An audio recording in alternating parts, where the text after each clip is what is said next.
20-year-old Morgan Ingram's death was ruled a suicide. Her best friend, Nicole Cowan, says there's no way. Did you feel that she would take her own life? Absolutely not.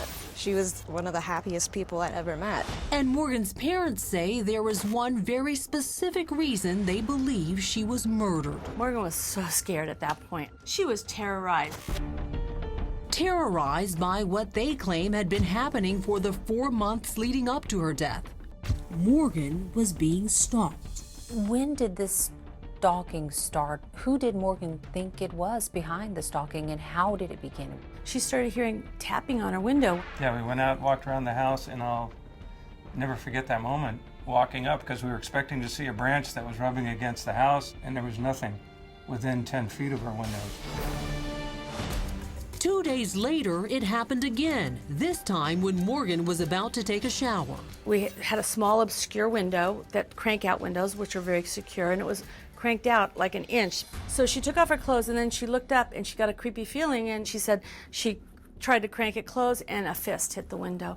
And you can imagine. And she had no clothes on, so she grabbed a towel, and she came running down the hall into our bedroom to tell us. So, of course, Steve went running out the front door to see who it was, circled the house, investigated. Oh, I spent hours chasing around the neighborhood trying to imagine how I could catch this person. She was so shook up, she slept in our closet that night, and that was the beginning. She slept in our closet for almost a month on the floor. Morgan had grown increasingly afraid of a suspected stalker, so her dad installed several security cameras here at their home in hopes of catching the man in action.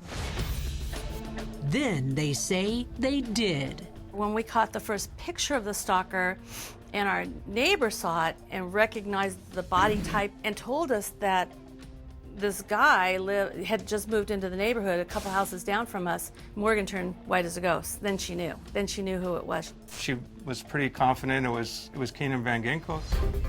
Keenan Van Ginkel. He was allegedly living just 3 houses down with his then-girlfriend, Brooke Harris. The Ingrams knew of Brooke Harris. They believed she'd keyed Tony's car when Morgan borrowed it 6 months before. Her car had been keyed from the very front of the car to the back of the car, down to the metal with the words written on it. Once the stalking started and she realized who it was, and this person was living with this girl that she believed did that to her car, then she was really scared because she was scared of that girl and she was really scared of this guy. Brooke Harris has denied these claims, and there's no evidence proving she did it. Tony and Steve turned to the local authorities for help.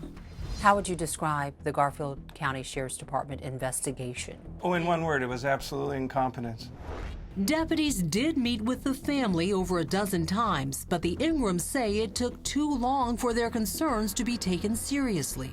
Did they do a thorough investigation as far as the Garfield County Sheriff's Department? And it was investigation at all. 55 days of us calling them.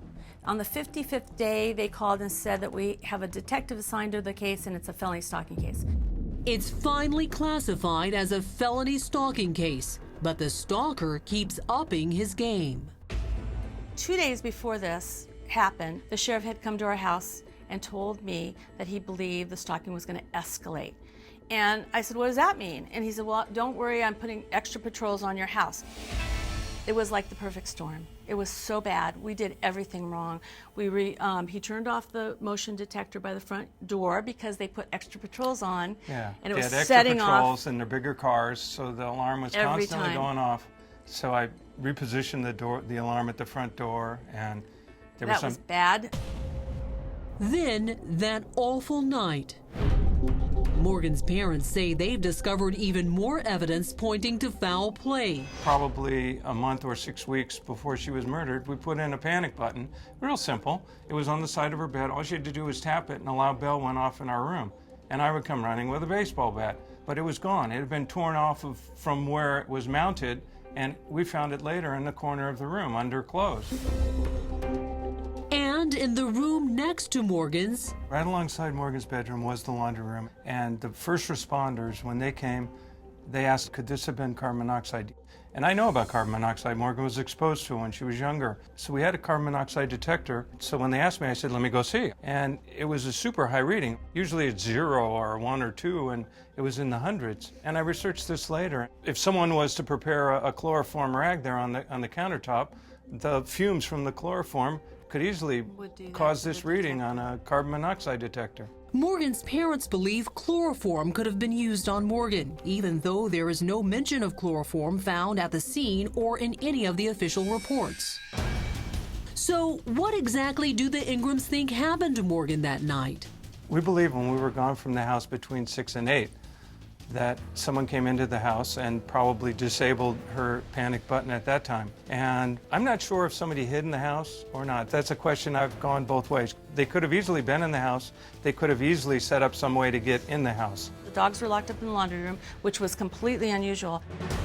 Tony and Steve believe after everyone went to bed, Morgan's assailant put a rag doused in chloroform over her face. Morgan tried to fight back but was injected with the lethal dose of amitriptyline. She was sexually assaulted. Then the perpetrator staged the scene to look like a suicide, giving her the muscle relaxer post-mortem and dressing her in different clothes. He then took her expensive jewelry, sheets, and the pajamas she had been wearing and left. And they can sit there and tell us that she committed suicide with all this evidence. It's just crazy. It's just insane. Detectives investigated these claims, and none could be substantiated. So, who do the Ingrams think perpetrated this horror on their daughter? Remember the odd position in which her fingers were found? They believe Morgan tried to tell them herself. She's signing 2 letters. She's signing a K and an N. So For Keenan. But this may not be an open and shut case. Coming up, detectives talk to Keenan Van Ginkel. I think that's you on the video. And we try also. Hi, is Keenan home?